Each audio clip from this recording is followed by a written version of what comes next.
He is the modern-day Don Nehlen. But Don Nehlen's Mountaineers enjoy walking in where angels fear to tread. He's bought into the program. As the hills of West Virginia resound with the sounds of Golden Blue football. It is a great night to be a Mountaineer wherever you may be. Let them know. Leave no doubt tonight. Leave no doubt tonight. No doubt. They shouldn't have played the old Golden Blue. I was watching ESPN today and they showed a little thing about our game tonight in a poll. And the whole U.S. was covered in red. And the only state, the greatest state in the nation, was covered in blue, and that was West Virginia. And that's why we won this game. Trust the climb.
What's going on, Mountaineer Nation? Welcome back to the Country Roads webcast. I am Jordan Cruz. Just me for right now. Bradley, unfortunately, working tonight. Steven, probably going to pop in here in a little bit.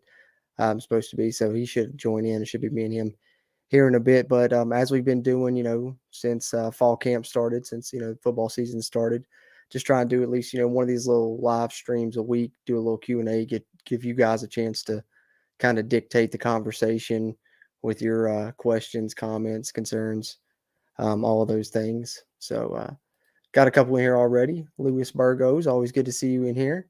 We finally got a 6'6" edge rusher recruit who's going to be a freshman. Yeah, I saw that. That size is crazy. Fisher, right? Orion Fisher or something like that, defensive end. So, yeah, that's a big get for the Mountaineers with that type of size for sure. JT Daniels' second interview he also wants to know about. Listen, here's the thing about JT Daniels' interview, both the first one and the second one. The first one being the one after the Pitt game, which was really awesome. And then the second one just drove home everything you thought you loved from the first one. And he's just super intelligent. I've heard people say he's like a professor, and he really is. He's like a surgeon on the field, the way he dissects an defense. But then in the press conference, he's like a professor because he's so intelligent. We were actually talking about it in our group chat, Country Roads webcast group chat, me, Bradley, and Steven. And I told Bradley, I said, sometimes I feel like I'm not even intelligent enough to listen to his interviews because he's just such a smart guy. D-Mass, good to see you in here. Appreciate the support. Silas, always in here as well. Good to see you again, Silas. Let's go, Mountaineers. Exactly, that's right, Silas. Yeah, but speaking of that, so Kansas on the horizon. Injury updates, still pretty much the same. I think from what I can tell, it kind of sounds like Jordan White may play. Charles Woods pretty much all but ruled out, I think, at this point. They haven't come out and said that, but sounds like that. And I know, listening to Neil Brown's radio show tonight, he said that Wesley McCormick, who's going to be out for the first half of the game because of the targeting penalty he got in the season opener against Pitt, he's working with the second team, and then they may put him in the second half. But he didn't say who was, taking all the first team reps. He yet again just mentioned three different guys, and that was Malachi Ruffin, who was a former walk-on corner, this year moved to safety, but can play corner, I guess. So I guess they're going to try and work him some there. And then two true freshmen, Mumu Ben Mahad and Jacoby Spells. So probably going to see any one of those three or a combination of those three in the first half against Kansas. So something to look out for. Kansas might try and attack through the air and attack whoever is playing on that corner spot because not only would it have already been Charles Wood's backup, but now Charles Wood's backup's out for the first half because of targeting. So essentially your third team corner where it's going to be either a former walk-on or one of two different true freshmen. So definitely something that Kansas may look to attack there. Something to look out for. I thought that came out of No Brown's radio show for sure. So, our predictions, I don't know if you guys got a chance to check out our Kansas preview and predictions podcast, but in our predictions, we all predicted us to win. Bradley and Steven, a good bit more confident than I was. I think Steven had it like a 42-point win and Bradley had like a 27 or 28-point win, but I got us just covering the spread. I haven't seen what the spread's at now. I know when we recorded it was like 13.5, and I think I got a 17-point win. Yeah, I had us 38-21. So hopefully the Mountaineers show up, but that's the one thing to me with this game is it's really going to show if this is a great team like we think it can be. I think it's a great barometer, not only for the team, but that's what, for the fans really, for us to see how good this team can truly be. Excuse me one second. I need a drink of water.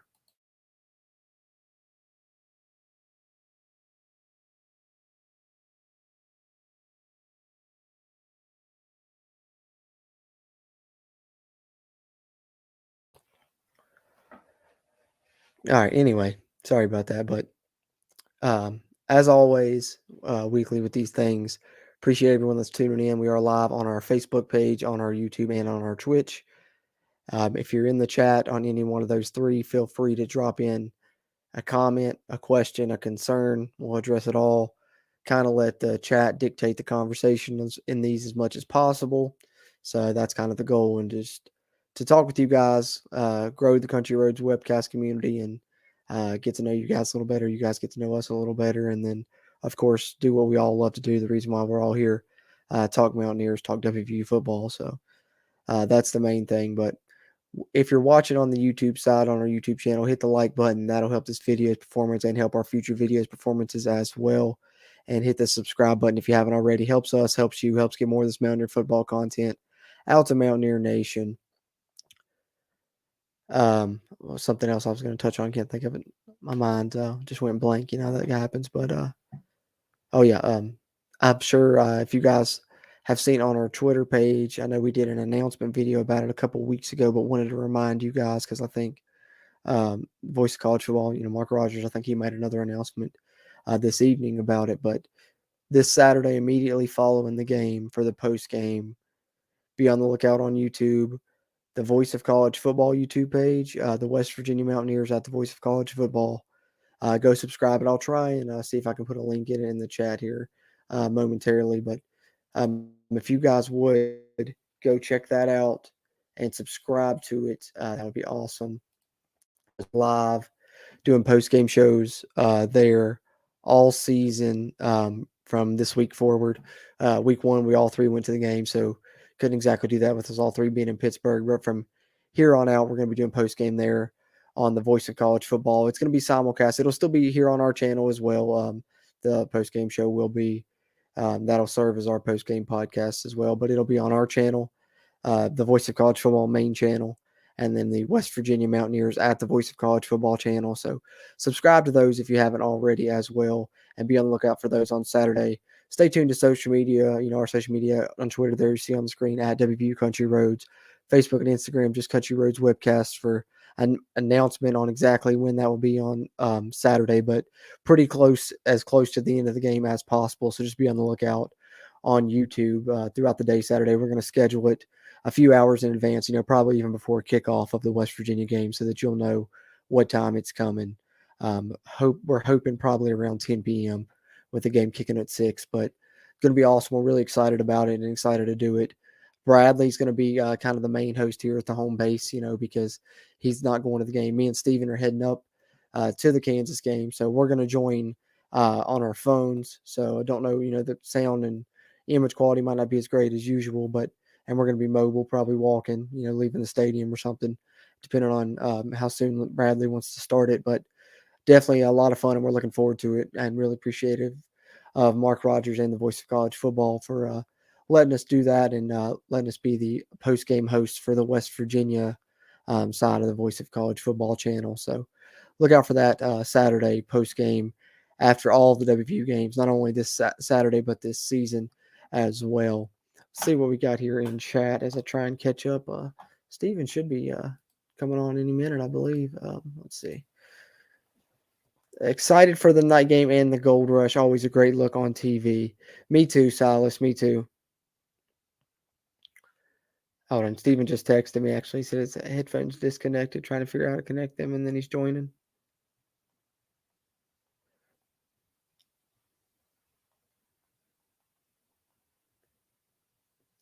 Okay. Sorry about that. But yes, Silas, that's one thing about me. I know a lot of West Virginia fans, or it seems like a strong majority of West Virginia fans, anyways, for whatever reason, despise the gold uniforms and despise the gold helmets. And me, I don't know, I always loved them because 2007, I know that was the first year we wore the gold jersey, but we didn't have gold helmets at the time, so we could wear blue, gold, gold, but we couldn't wear gold until 2013 when we started getting the gold and white variations of the helmet, which some people hate on. They say they love the traditional look, but as you can see by my background back there, I'm a big fan of the gold helmet, and luckily I do think it's going to look great on TV, and I think Mountaineer Field looks really good under the lights, especially there in person. So excited that I'm going to get to be there for this one, but yeah, I think it's going to look great. I've seen the jersey announcement video came out today, and they're wearing the gold helmets. Actually, they're wearing gold helmets, gold jerseys, but they're wearing blue pants instead of the all gold. I wanted the all gold look, was really pulling for it, my personal favorite, but gold blue is pretty nice, and I think that's going to look really sleek under the lights. So yeah, I agree, Silas. I'm excited for it as well. Let's see. Luis Burgos, we need Prater to step up against Kansas. Yes, we do. Caden Prather. Yeah, we do need Prather to step up. I don't want to, go out to say he disappointed me in the first game because it's only one game, right?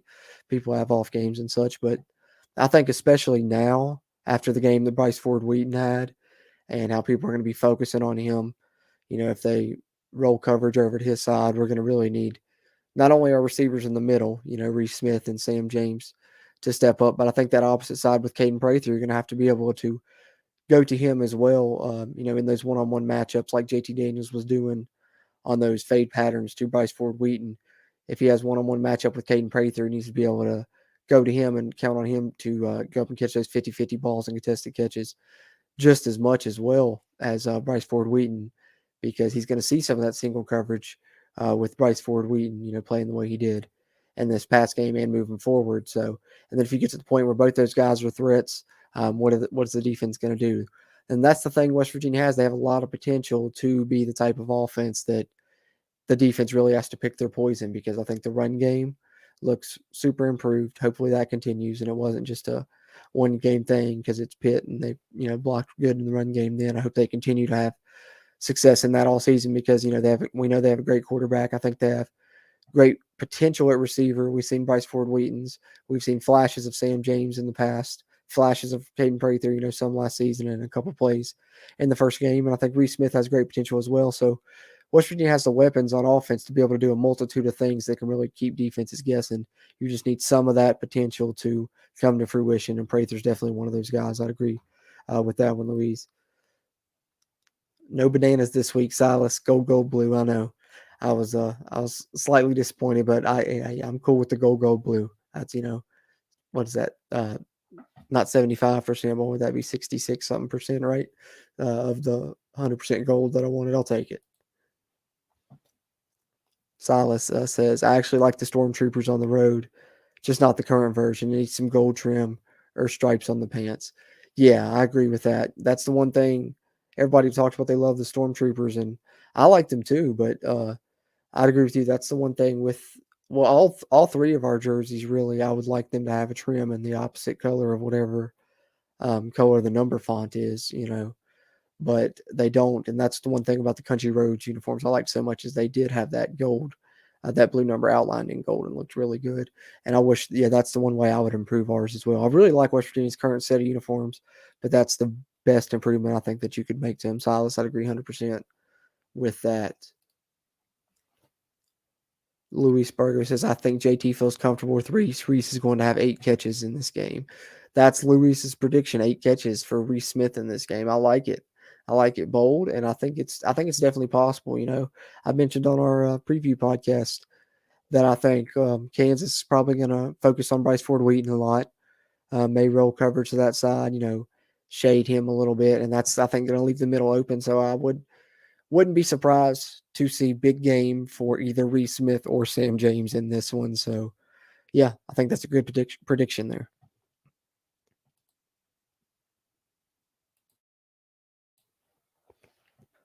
Dustin Reed, this Gold Rush uni look is good, but I have to say the all gold with blue helmets goes the hardest. Gold Rush for the fans is always sick. Steven and I were at the LSU Gold Rush game back in the day, and that was epic. There was a gold fog covering the whole stadium from the towels they put in the seats to swing around. That was a wild atmosphere.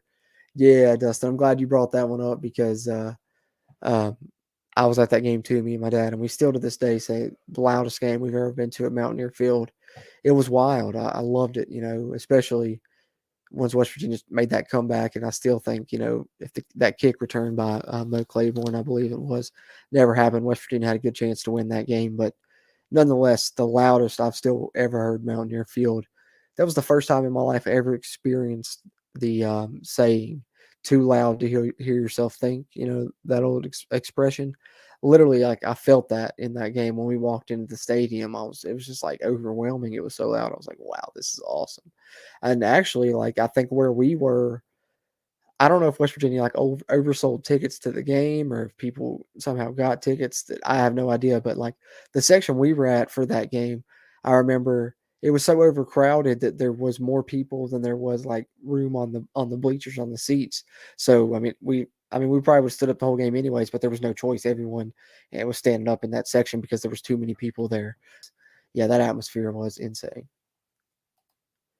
WV Fan 23 chiming in here. Appreciate you, WV Fan 23, coming on. And as always, you're always loyal here in the chat. So good to see you again this week. He says, I'm concerned that our O-line hasn't improved their pass protection. JT was getting hammered in the pocket. I'm just not sure how much of that was Pitt's good D-line or our O-line's poor protection. Yes, great point there, WV Fan 23. And I would agree. That's the one concern for me. I think run blocking looked great. Pass blocking to be determined. But I think, like you said, Pitt's defensive line was really good. And I'm wanting to believe that that's the reason that their pass rush looked so good. But time will tell on that one. Time will tell on that one. There he is, ladies and gentlemen. Steven hopping in here for the Q&A stream this week. Steven, what's going on, brother? Besides a little technical difficulties with my headset, I'm doing pretty good. Hey, it happens. It happens. Did you get it? Did you get it worked out? Yeah, I'm here, so yes. All right. I was about to say I didn't know if you had a spare pair or what. Because actually, I just so happened to buy a new pair of earbuds like yesterday or day before.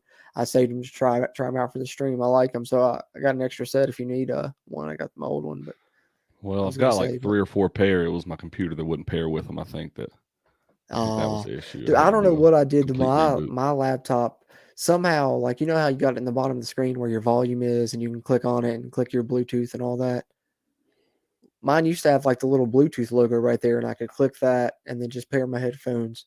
Super easy. But I don't know. I clicked the wrong button, deleted the whole button. So if it's not there anymore, I got to go into the start menu, into settings, and then into Bluetooth to pair mine now because I have no idea. Somehow I deleted the button from the menu. Yeah, computers are a finicky ball game now. Yeah, who knows? But so I guess I was just kind of letting the chat roll and do. I gave some a little bit of the injury updates at the beginning. I listened to No Brown's radio show. Sounds like Charles Woods is out. Jordan White, I think, might try and give it a go. But that would, for me, the main concern I think is corner for sure. I think Kansas may try and attack there because that's what I was saying at the beginning. Is we're down to what will essentially be our third string corner starting the first half of this game. Neil Brown said the way they're preparing is Wesley McCormick's actually taking the second team reps at that corner spot because then be ready to go in the second half potentially. They said they're going to play it out by whoever plays in the first half, and if they do well, they may leave them in there instead of putting McCormick back in. But I'm looking at Malachi Ruffin. Neil Brown said, the former walk-on, corner to safety, now back to corner for the time being, I guess, for this. And then the two true freshmen, Jacoby Spells and Mumu Ben Wahad. He didn't, say which one of the three was taking the first team reps, mentioned all three. So I'm either guessing we're going to see a combination of the three, or he's just trying to keep Kansas guessing. But what are your thoughts on anything that you've heard, or, that corner situation, or any other concerns you have, just a couple days away from this Kansas game now? Not having Charles Woods definitely hurts. But I think that hopefully, it'll give some of these other guys some well-needed experience going into, the early part of the season. I haven't had a chance to listen to anything. I haven't had a chance to listen to the coaches show today. Right. I've, haven't had a lot of time, but yeah, I figured with Charles Woods' tweet that he wouldn't, that didn't sound very good. He tweeted out the other day and said God always has a plan, I heard about that. or something along I heard those about lines. that tweet. So, but yeah, I think that this will be a much needed test, because I think that, like I said the other day on the show, that Jalen Daniels is going to be he's got a good deep ball. So I think that our secondary will be tested early. So definitely. I'd agree with that 100%. I'm a little nervous about it, but the one silver lining that we did say on the preview podcast, as well, is at least you're going to get some guys game experience that you're probably going to need down the road later in the season. So hopefully, if there is kinks, you get them worked out here, and you get them worked out quick enough that you still can win the game. Let's see what else. If anybody else dropped anything in chat. Silas says stadium was shaking before that kickoff return. I think second loudest I've ever heard. It was our first Big 12 game versus Baylor 70-point shootout. Yeah, we was actually Dustin actually commented. Stephen was talking about the 2011 LSU game and how he thought it was the loudest, and I agreed with him. And then Silas, I was actually me and Stephen went to the 70-point Baylor shootout, the first Big 12 ever Big 12 game for West Virginia, the 70-63 game. It was pretty loud. I don't know, which one do you think was louder, Stephen? Probably that LSU game. I got to say that place was rocking right before the kickoff. I don't know, something about it. I don't know if it's because of the night atmosphere or what. And the game day, first time they'd ever been there. I think it was something about it. Yeah, definitely an awesome atmosphere to be a part of. Well, you guys continue to chime in the chat, drop your questions, whether you're tuned in on Facebook, YouTube, or Twitch. Really appreciate you doing that, and drop your questions, comments, concerns, anything. We'll address whatever you like. Let you guys kind of guide the conversation as much as possible. But that being said, in the meantime, Stephen, one thing that we can talk about, I guess it is in a way WVU adjacent anyway, and that's the college football playoff expanding to 12 teams. When it was announced 2026, looks like they're pushing hard for it to be 2024. But the thing that I like about it is the format is going to be the 6 highest ranked conference champions are automatic bids. And then you get 6 at-large teams. Top 4 seeds will get a bye. But with the 6 highest ranked conference champions getting in, that would assure West Virginia, if they win, the Big 12 conference in the future, they're in the playoff in this new system. So absolutely, I love that. They said if you go back and look last year, that probably would mean that Baylor and Oklahoma State both would have been playoff teams in this system as well. So what are your thoughts on the college football playoff expanding to 12, and what do you think it means for West Virginia? I like the move. I think that originally, I think whenever it was brought up, I thought that it should have been 8 teams. So to be 12, I think that that's a really good move by the committee. It obviously bolsters, the chances for a team in the Big 12 and, a team like West Virginia in the future to be able to get in. And I think, like I said before, I think West Virginia's in a really good shot with where the Big 12 stands right now, and moving forward into the future of being able to get one of those 12 spots, because, you get your 10 or your 6, those 6 qualifiers, and then you're almost guaranteed to have a group of 5 school in there every single year. So I think that's a cool aspect. You add in a little bit of the NCAA tournament kind of aspect to things, and I think I heard a figure earlier. It was several billion a year. That's a pretty astronomical number, when you're talking dollars. And I think that that's really the reason that's why all we talk about is football, because you get a 12-team playoff for football and it gains that much money versus however many millions of dollars you get from the NCAA tournament in basketball every year. So I like where it's at with 12 teams, but not that I think it should, but I wouldn't be surprised to see that expand in the future as well. You wouldn't want it to? I don't know if I would want it to. I think 12 is a good number, and especially if you're taking your amount of conferences. If we're staying at a Power 3 or a Power 4 in the next few years, 12's a good number, because you don't want everybody. I don't know. I think it becomes too much of you don't have the best overall team winning the championship every year. I want college football March Madness. I want 64, Steven. Yeah, I don't want that. I absolutely positively take it down to like 8 regular season games, and let's play a 64 team tournament. Let's do it. First of all, the amount of injuries that would take place within that would be like unreal. The same amount of games, because it's it's 6, or is it 5? It's 5 or 6 games if you go all the way to the championship, right? So if you take the regular season down to 8 games, that's only 14 games if you win it all. So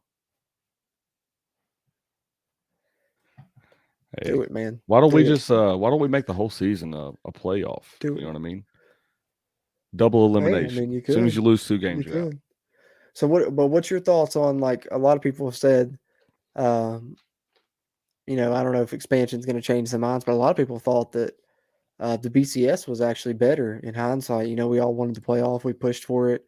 I remember I wrote, I think in middle school, a paper about how I wished college football was in playoffs or something like that. I don't know. I remember something along those lines I did with playoffs in college football, because it was something we all wanted, and it was like, that would be so cool if college football had that. But now that it's been around, do you think that it's better than the BCS, or did you prefer the old system? I liked the BCS system, and I enjoy the nostalgia of it, but I think that the playoff system is the better system when you're talking about fairness of when you look at if the best team wins the championship every single year, this is how you get that. I don't think that happened in the BCS era, and I think that was largely due to because you didn't have a committee for the BCS. You had completely generated numbers, and it was all completely computer generated based upon who landed where. So I like the human aspect of the playoff, and I like the fact that you can actually play out for you play it on the field. You don't have to worry about what the computer says. You let your play do the talking. That's true. I don't know. I guess the argument a lot of people make is that you were guaranteed to have like the best matchup, and in the playoffs you might not. But I think that's what makes the playoffs exciting, right? Like, look at the NCAA tournament. What's exciting about that is the potential of the Cinderellas, the potential of the upsets. And so I think that's the one good thing about this playoff expansion to me, is you're going to get that. Like, even in the NFL, you get that. Like, sometimes, how many times does a team sneak into the wild card 8-8, 9-7, and then go on and win the Super Bowl? So I think now with the playoffs expanding to 12, like I said, 64, that's, just me, I joke. I mean, I would love it. That's like a dream thing for me, but right. I think the most they would ever probably do is be probably like 16. You might get to 16, but I think that expanding to 12 or to 16, you open up that possibility of a 16 seed beating a 1 seed. And then you got a Cinderella in the college football playoff type deal. And that's something that you can get now, I think. So that's pretty cool with the expansion as well. Yeah, there's a lot of cool possibilities with it. And I think, obviously it's an ever-changing world of, complexity, I guess you could say, in college athletics. And I don't think that, we're even close to touching, the final product. I think it's going to change 100,000 more times before it's all said and done with. Oh yeah, definitely. You know, the more that it changes, the more that you're going to have different perspectives from different crowds and saying that it should be this way and this way. You know, who's to say that in Right. however many years that people aren't going to be looking at a new system?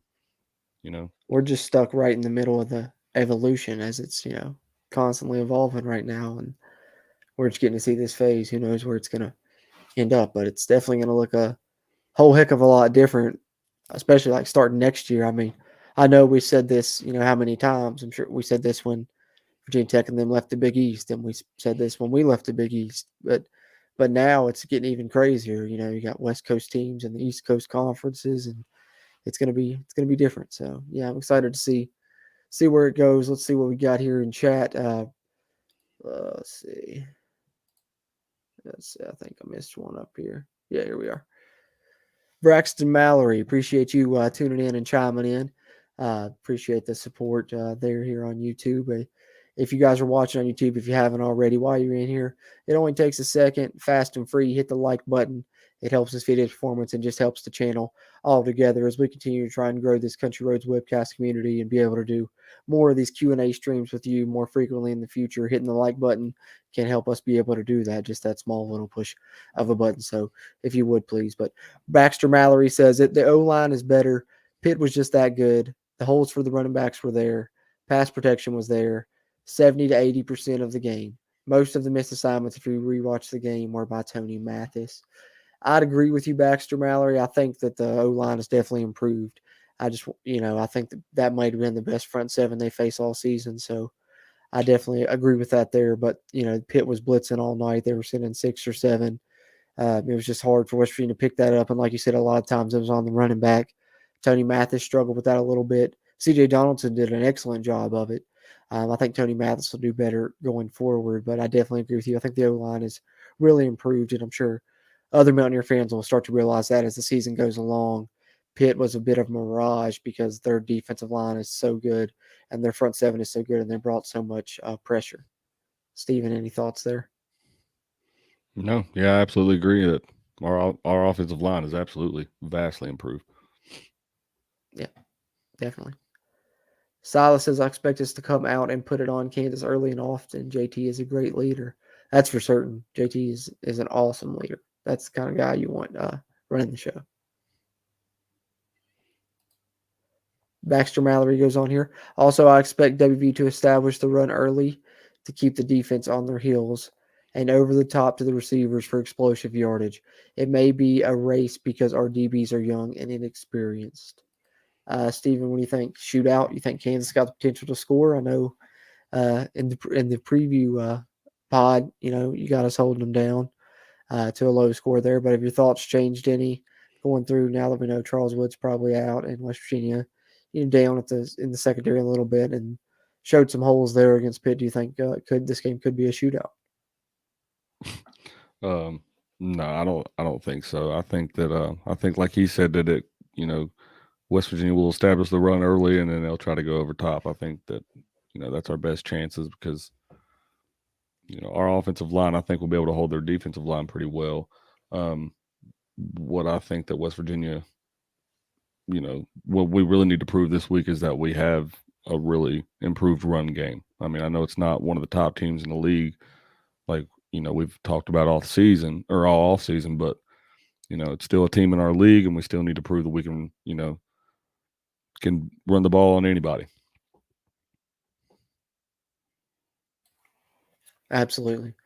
This is, like I said, that's what I was telling them at the beginning was just kind of essentially I was, repeating to them what I kind of said in the preview podcast. I said, if you guys seen this might be a repeat for you. But I said, I think it's a great barometer, not only for the team, but for, us as a fan base as well to know how great of a team that this is and can be.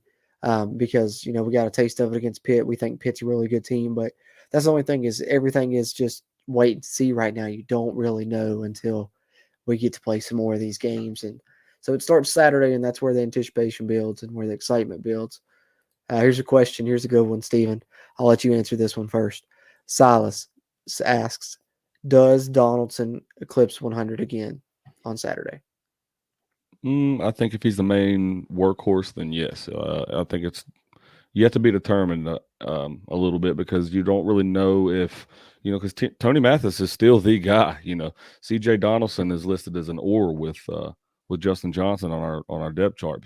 So Tony Mathis still is our starting running back, despite the performance of C.J. Donaldson the other night. So that depends. It depends, really. I think that we still do see C.J. Donaldson, and if he does well early whenever he gets his chances, then I absolutely think that he has a chance to go over 100 yards again. And also, let's not forget, that was, I hate to bring it up, but that was Neil Brown's first loss, passing 100 yards on the ground. So that's a little hard one to swallow as well. Oh yeah. I don't know. I don't want to say yes and jinx it, and I don't want to say no and sound pessimistic. So maybe. That's not an answer. Maybe. I'm gonna dodge it and say maybe. But that stat that you brought up, we loved that stat here at the Country Roads Webcast. We were always preaching that one, and I think it's still good. And I think we'll see throughout the season, if West Virginia continues to get over 100 rush yards, they'll probably win a lot more of those games than they'll lose for certain. But that was their first loss with 100 yards rushing with Neil Brown as their coach. But another interesting stat that's kind of a interesting juxtaposition to that stat on the other side of the coin there. I believe I heard this from the 247 Sports guys, but Neil Brown team, since he came to West Virginia, they've actually only given up a 300-yard passer 5 times. So that's pretty impressive, because it's been 36 or 37 games now, but only given up a 300-yard passer 5 times. 0-5. Pretty good. Yeah. I like that stat too. Keep them under 300, got a good chance to win as well. If they go over 300 to this point, automatic loss, but that can change just as quickly as West Virginia's rushing stat, undefeated with 100 yards rushing did just right now at the beginning of the season. So let's see what else we got here. Baxter Mallory, hopefully the D-line harasses the quarterback all night. I really need to see from the head coach and the coaching staff the ability to put their foot on the neck of Kansas until the game ends. No excuses. What are your thoughts on that, Stephen? You think that they're going to come out hungry and play pissed off in this game? And you think if they do and they jump on them early, that Neil Brown will have the cojones, for lack of a better term, to continue to keep his foot on the gas and be aggressive? Or do you think, he'll get conservative and just trying to work the clock and let Kansas get back into it? Talking about our D-line, I think that our D-line never doesn't come out hungry. They're always very hungry. True. So very true. And also I would agree with Neil Brown's statement the other night in saying that Dante Steele's played the best game of his career at WVU. I think that's just a foreshadowing of what's going to happen in this season, because let's not forget, he's not supposed to be here this year. He's supposed to be a professional. So he's a professional in a West Virginia uniform this year, and I fully expect to see that. And not just to point the finger at him, but I think that along this defensive front, we have really talented guys, a lot of versatility and what we can do with along the schemes and stuff that we can do with different opponents throughout the season with these guys. And most importantly, we have much needed depth. We haven't had a lot of depth at the defensive line in quite some time, is quite like we do like right now. Yeah, this might be the deepest deepest defensive line I've seen us have, and like I said, I don't know how long. So, yeah, I agree 100% with you there on that one, Steven. Here we go. We got a question here from Baxter. How many points do you think WVU has to be up in order for them to bring in JT and let QB 2 or 3 come in? How many points do you think we have to be up for us to pull JT and then, maybe let one of these other 3 quarterbacks get some action? At least 4 touchdowns. Yeah, I would agree. I think unless we're up by 4 touchdowns, probably, like Steven said, I think JT plays at least till the 4th quarter, probably. So at least until the late, last 5 minutes. Now, because this is a conference game. They got to try and win this one. I know next Kansas, week you asked me that question. Yeah, maybe a half next week. We'll see. But yeah, I'd agree. Here we go. Silas dropping in another one. He said he'll accept my maybe, so I'm good to go.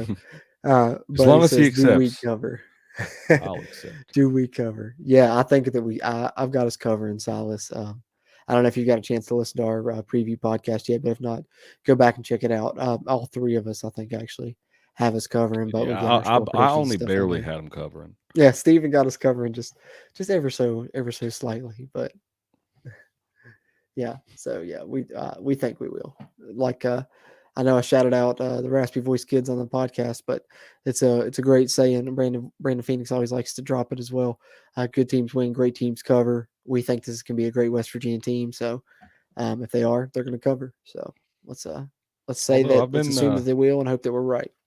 I've been getting really, the more I listen to the shows and the more that we get into the week. I mean, it always happens with any opponent. I'm sure it'll happen even next week with Towson. Get It more happened nervous. last year with Long Island. You hear more about a team and you're like, man, maybe that guy can, Yeah, 100%. and I've watched the Kansas and Tennessee Tech game. I think I watched the highlights, which were a pretty lengthy amount of highlights, and then I watched the full game yesterday. And I think I might have been premature saying that that Kansas just scored 56 on Tennessee Tech, because they still score 56 points, and so Yeah. that you haven't seen that out of a Kansas team in quite some time.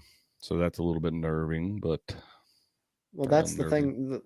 The thing that's made me nervous is hearing Neil Brown and more importantly, I guess Jordan Leslie talk about the staff and their schemes and stuff, and they really have a lot of respect for Leipold and stuff. They played him at Troy, played him in a bowl game. I believe it was a Dollar General Bowl.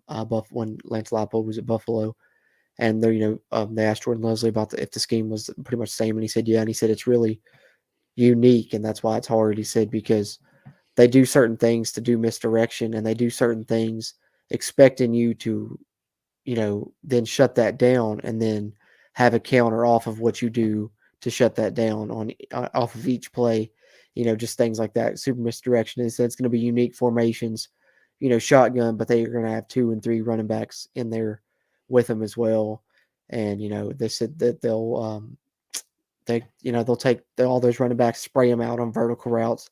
And, you got to stretch out the field to cover those guys. And then they'll send a speedy guy over the middle and, just unique things like that you don't really see. So I've gotten a little bit nervous myself, but I think that the good thing is our coaching staff has seen it, before, not only with us playing them last season, but also even before that. So I think they'll have a good plan of attack ready. And I've got faith in Jordan Leslie for sure in this defense. I think they've shown that, and the offense looks improved. So good things on the horizon. Hopefully this Saturday. Silas asks, are you guys surprised Pitt at home, higher ranked team, is the underdog versus Tennessee this weekend? I'm not. I was really high on Tennessee going into the season, though. I think they're going to be really good. I honestly did not know that. That's the first time learning about it. But yeah, I guess a little bit surprised. Not really, because Pitt's not. They don't really have a home crowd other than when they play one of 4 teams. So. I bet they'll have a good crowd for this Tennessee game too, and then the rest of the season nothing. No, they won't, Cruz. Shut up. Because this would be the 2 games that they show up to. No, they won't. But you know what somebody said? I can't remember. It won't be a good crowd. I wish I could remember who said it on what podcast I was listening to, but someone said that you could tell all the Pitt fans just now started really supporting Pitt heavy after they won the ACC championship, because they used to have that darker shade of blue and that other shade of gold, but no Pitt fan you saw there was wearing that. They all had the brand new colors they just changed to in the past couple years, because they all just went out and bought those probably last year after they won the ACC title, or just before this game, because they wanted to come to the backyard brawl. Yeah, because that's my point. They're all Pittsburgh Steelers They don't have any fans until they wait until the Pitt Panthers are doing good, and then they're like, "Oh yeah, we like the Pitt Panthers too." I'm like, "Yeah, they're okay. great. We love them." West Virginia They were fans on the only job root for before. West Virginia because they don't have any other thing to fall back on like that. We all we got. We all we got. WVU fan 23. Whatever happened to Jalen Anderson? Is he just buried on the depth chart and still on the team?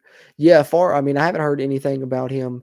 No disciplinary issues, nothing about him being off the team or anything like that. I mean, C.J. Donaldson just came on and took that spot. I know he came in late last year, but we heard a lot of good things about him in the spring. Saw him briefly, and then kind of radio silence since then, hasn't it been, Steven?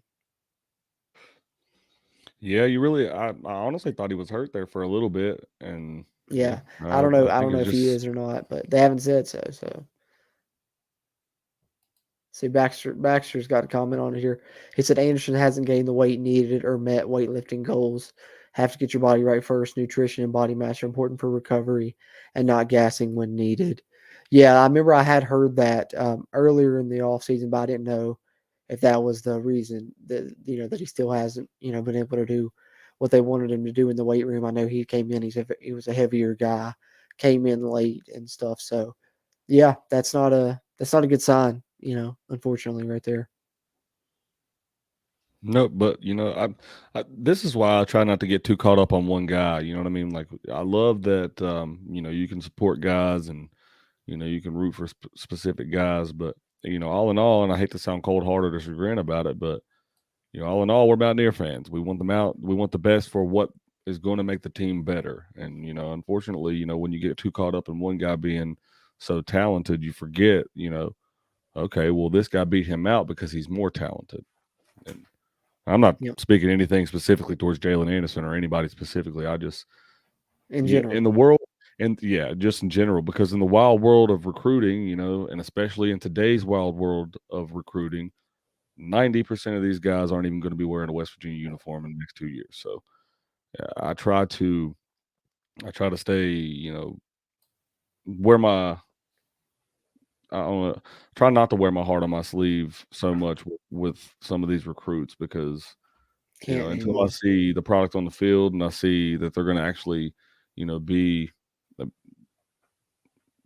on our team or whatever. And that's not the only reason, I guess, but I don't know. I just feel like No, I get it. in terms of rooting for specific players, we're in the age now that where people root more for specific players than they do for a team. And I think we forget that West Virginia is the team. Tangent over. True. That's all that matters. You know what I'm saying? That's the thing. That's how you got to look at it too.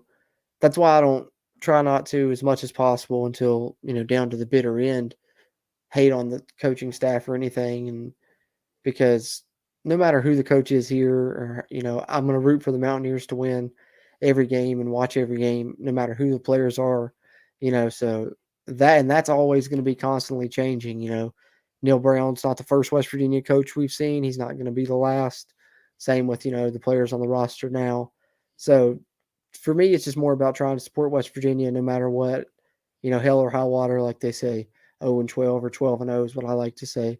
No matter what, I'm just going to be just excited to watch every game because it's what I'm sure you could echo this as well. Or if we wouldn't have this podcast and do all that we do, talking about West Virginia football, for us, it's a thing that we enjoy, probably more than anything or almost anything in life. So you only get like 12 chances a year, 12 weeks a year, 12 single days a year out of 365 to get to watch it, and then the rest of the year spent looking forward to it, up until it comes back around. And so, to me, instead of trying to get tied into the players and coaches too much, it's just have the passion and, be excited for the games. And if there is new players, be excited. Oh, we'll get to see this new guy, new coach, new possibilities. Just, I guess I just try and remain optimistic as much as possible. It's kind of hard to know we're jaded as West Virginia fans because we seem to be cursed, but that's what it's got about, when it comes down to it. Yeah, well, I think, we as West Virginia fans get to a point where we're, nationally prominent for a little while, and then we think that we should be competing for national championships every single year, and I think that we're more of a program that, we take our lumps throughout however many years or however long, and then we build up to a certain point where we're nationally prominent. Because if you look at it, history only serves to prove that true because, we didn't have so many good years in the 50s, 60s, 70s, in the 80s, we start to, get our thing together in the early 80s, and by 88 we're competing for a national championship. And then, in 92, we go undefeated, and you could argue that we should have had a chance to compete for the national championship that year. And then you go through another whole decade or so with, look at 2000, and whenever we're making the coaching change from Don Neyland to Rich Rodriguez, and you're not doing so hot. And then in 2003, you're starting to gain momentum. And then by 2005, 2006, 2007, you have a nationally prominent team to where we didn't compete for one, but we should have competed for one, Right. And then all the way up to 2012, you were competitive, competing in the aforementioned BCS bowls.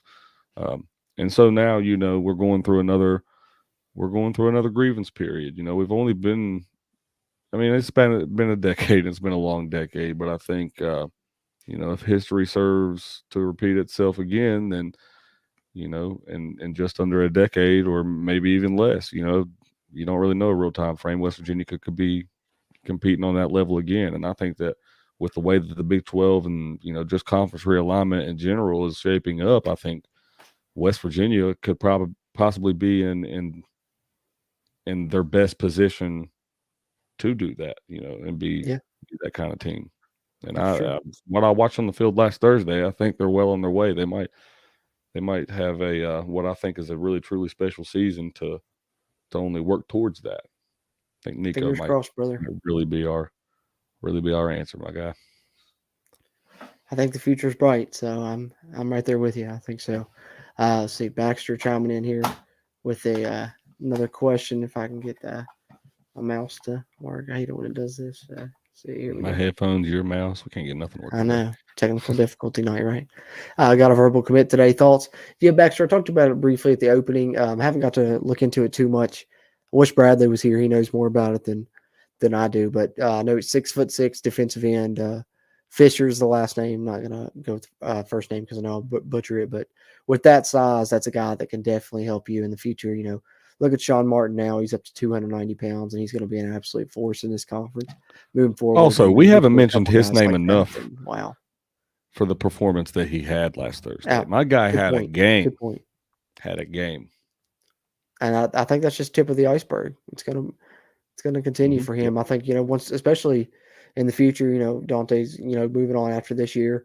Sean Martin's gonna be the guy, up front. I think he's gonna be, the next, Darius was, and then Dante, and then I think Sean Martin's gonna be that same type of player. I think he's got that type of potential. So appreciate you guys that have tuned in and chimed in, whether you've been on watching on Facebook, YouTube, or Twitch. If you are on YouTube, like I said, hit the like button. That'll help this video's performance and help the future videos performances, and hit the subscribe button if you haven't already. Helps get more of this Mountaineer football content out to Mountaineer Nation. You guys continue to drop any questions you have in the chat. If you would, please. Gonna get out here before too many more minutes. So anything else you got, drop it in and we'll address it here in a second. But as is tradition here on these game week Q&A streams now, Stephen, we're going to predict the first play of the game and predict who scores the first touchdown. I think you got the first play of the game right in the opener. I can't remember if any of us had Bryce Wheaton. Did you have? I thought one of us did. I couldn't remember which one of us did. So, all right, 2 for 2 so far. Let's run it again. And since you're so hot, I'll let you name yours first. What's going to be the first play of the game for the Mountaineers? And then who's going to score the first touchdown of the game for the Mountaineers against Kansas? Oh, man. First play of the game, I'm going to go run with Tony Mathis again. I'm going to stay. Okay. I'm going to stick with that one. First touchdown. Let's say, I'm going to say, whether it's one of those over the middle streaky routes or one of the, maybe a post route, Reese Smith. Because I think because I like the way that they ran that route at the end of the Pitt game, and I think that they're going to do that again. I think this back end of this Kansas City can be exploited too. Kansas defense. Sorry. Yeah, Louise. It was Louise right before you hopped in. He predicted Reese Smith was going to have 8 catches in the game against Kansas. So I think he's right there with you. I'm going. Well, first of all, I want to contest that if Hattie not got injured, my pick of Charles Woods scoring the first touchdown on a pick six was not out of question because Pitt only scored it was 3-0. They could have got a pick at any time. It was possible. It's not Yeah, that but he got crazy. hurt. But He's only in the game for like that's what I'm 3 saying. plays. That's what I'm saying. So it could have happened. It could have happened. But for me, first play of this game, I think screen to Caden Prather. That's what I'm going with. Ooh, I like One that. of those little screens, I like like that. a little smoke screen right there to Caden Prather. Started off, fake the handoff, hit him with it real quick. First touchdown of the game. Tony Mathis. Outside A little bit of zone. reverse. Outside, they've been watching the inside zone, the split zone that we've been, killing. That we killed it with at Pitt. So I think we switch it up, run a little bit more outside zone. Maybe I know we ran it a few times against Pitt, didn't really find any success with it, but I think it's in the future it's going to play a part. So I'm gonna say Tony Mathis on outside zone, little stretch play. All right, a First little bit of a toss up here. I'll give you one. Okay. Over under. CJ Donaldson rushes for 15 yards on his first carry of the game. Ooh, 15. That's a high number. Just on the first Say carry. over on his first carry. Well, I mean, his first carry in the Pitt game went like 44. So if you're playing the odds, you probably take over. I was going to go 10. I'm going 15 just because. Yeah. I'm going to take the under. Because I think the first time we see him is either as a third down back or in a short yardage situation. And it could even be West Virginia's on the goal line, and he may not have the opportunity to go for 15 or something. So I'm gonna take the under and play my chances. Okay, if it's in a situation like that, then I also go under. I don't know. I think that you're not going to be able to catch Kansas defensive line that off guard this week when you bring him into a game. Yeah, because if you notice, Tony Mathis and CJ Donaldson wore the same leg sleeve on the same leg. That's funny. They were trying to catch that Pitt defense off guard. I mean, that might have been coincidental, but I think that they were trying to. The Pitt defense didn't realize CJ was in the game at that point. they truly caught him off guard, or. Yeah, I forgot what I was going to say now. Something about it though. Oh yeah.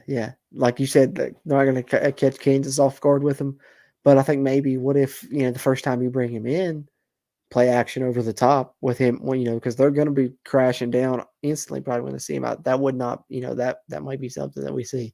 If it is, just know we called it here first if it happens.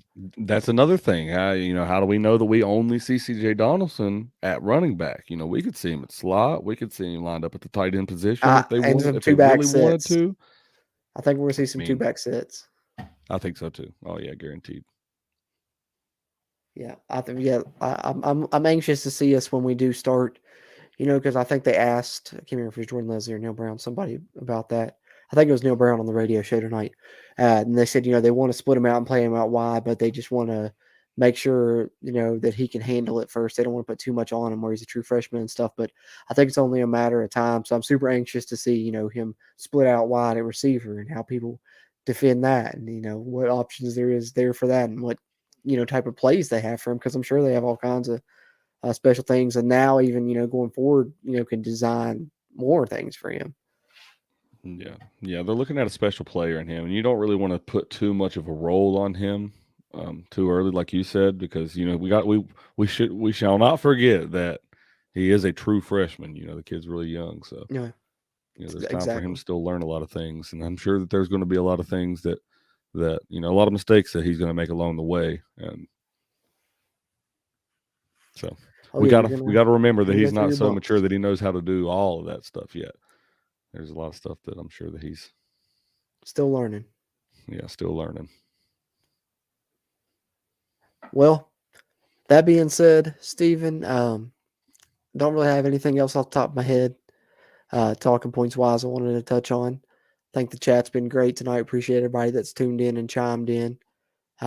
Anything that you wanted to address or talk about, or any final thoughts before we get ready to wrap this up and get ready to get through this last 24 before it's game day? Yeah, I've been harping on it for the past several weeks, but tomorrow is finally the day. Our Huggy Bear will be in the hall, Amen. so that will finally happen, and I can't wait for it to happen for my guy. Well Well deserved. deserved. I don't know if anybody went and watched his, his recollection of his career, pretty much, and talking about just what it means to him to be inducted into the college basketball or the Basketball Hall of Fame. Um, I really, I'm biased, and I really, I'm a big Hugs fan and everything, but it's hard not to get emotional listening to him speak about West Virginia, because when you talk about, we always talking about the culture and everything with Neil Brown and all that in the football program, and we talk about basketball season when it's here, but as far as West Virginia culture and what it means to be a Mountaineer and somebody that plays for this program, that's the guy you want as your basketball coach, or if he were a football coach, that's who you'd want.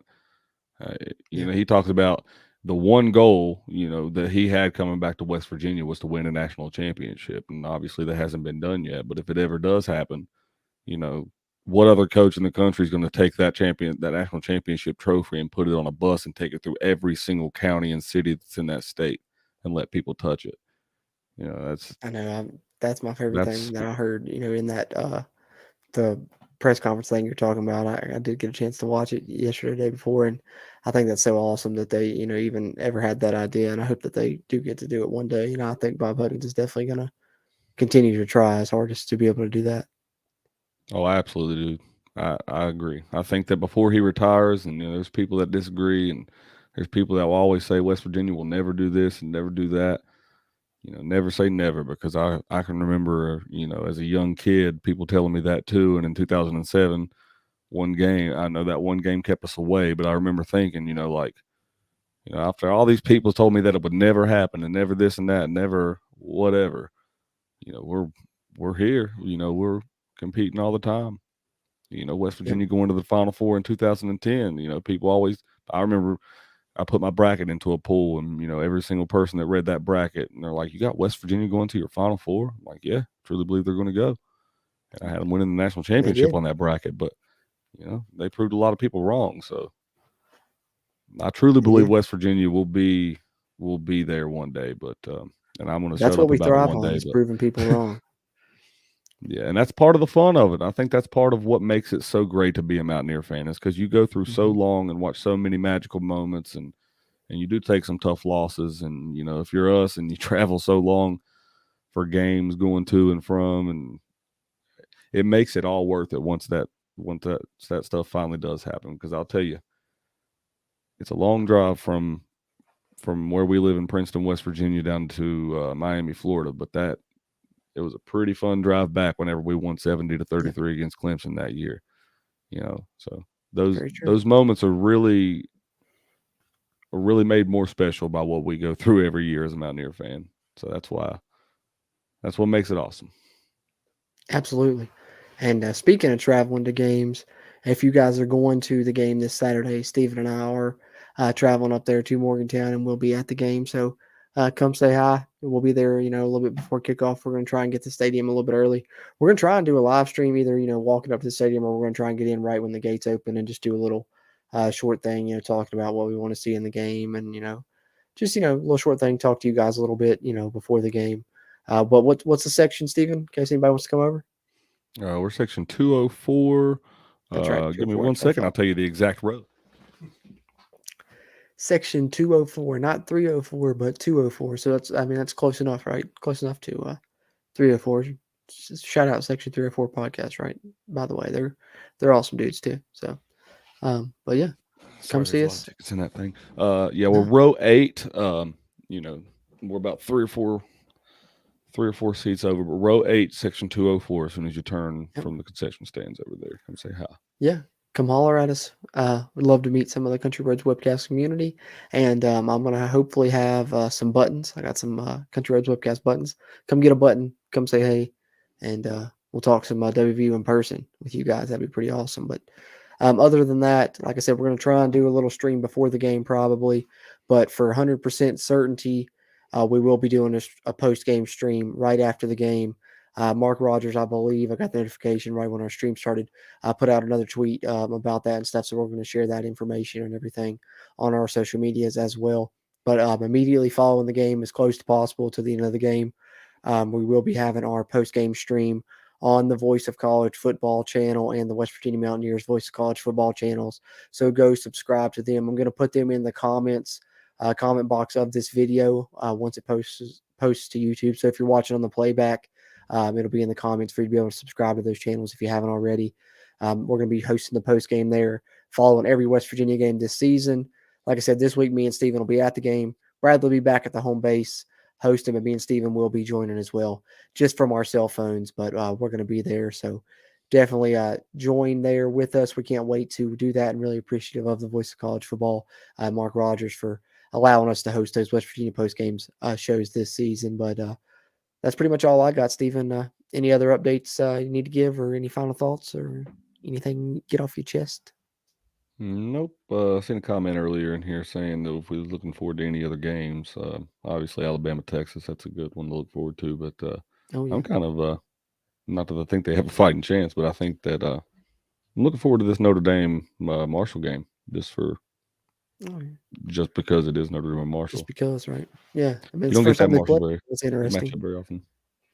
Yeah, I think somebody mentioned as well with the Baylor BYU, because like I said, me and you can be traveling most of the day. We might be able to listen to some games on the way up, but on the way back, we'll be able to check that one out after the stream ends, because stream probably going to start not long after 10 p.m. or close to 10 p.m. depending on the length of the game. I think that game kicks at 10:15, so there'll be something for us on the ride back. That game, by the time it's done, we'll probably be almost back. So we can coincide it with the trip back, Stephen.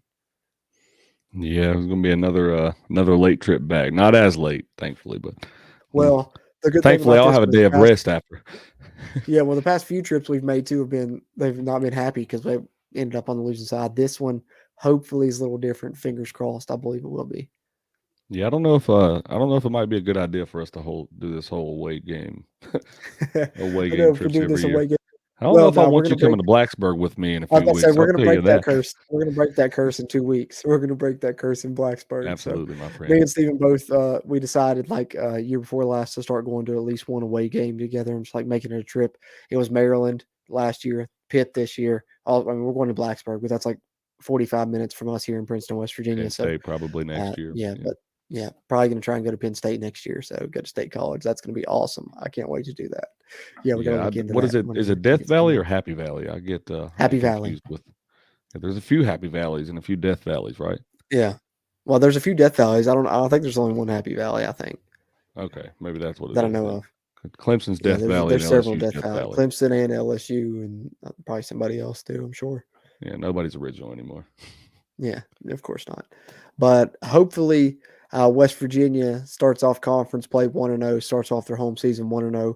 Gold Rush game, if you're going up, safe travels. I know Silas here drops in here. Safe travels up 79, fellas. Enjoy the game. Appreciate that, Silas. Brother. Safe travels to everyone that's going. And if you're going, wear your gold. Gold Rush game, like I said, West Virginia's wearing gold helmets, gold jerseys, blue pants.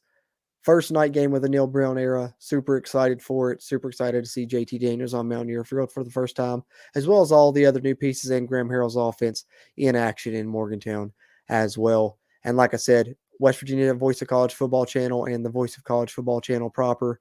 And of course, here on our channel, it'll be as well. But our post-game live stream, we will be hosting on the West Virginia channel there. So be on the lookout for that following the game. Any other content that comes in between, you can find updates on that on our social media, Twitter at WVU Country Roads, Facebook and Instagram, Country Roads Webcast. Like I said, me and Steven may try and do a little something before the game as well. So just be on the lookout. We'll have plenty of content coming as the West Virginia football season progresses. That being said, for Steven, as always, I'm Jordan Cruz. And until next time, let's go Mountaineers.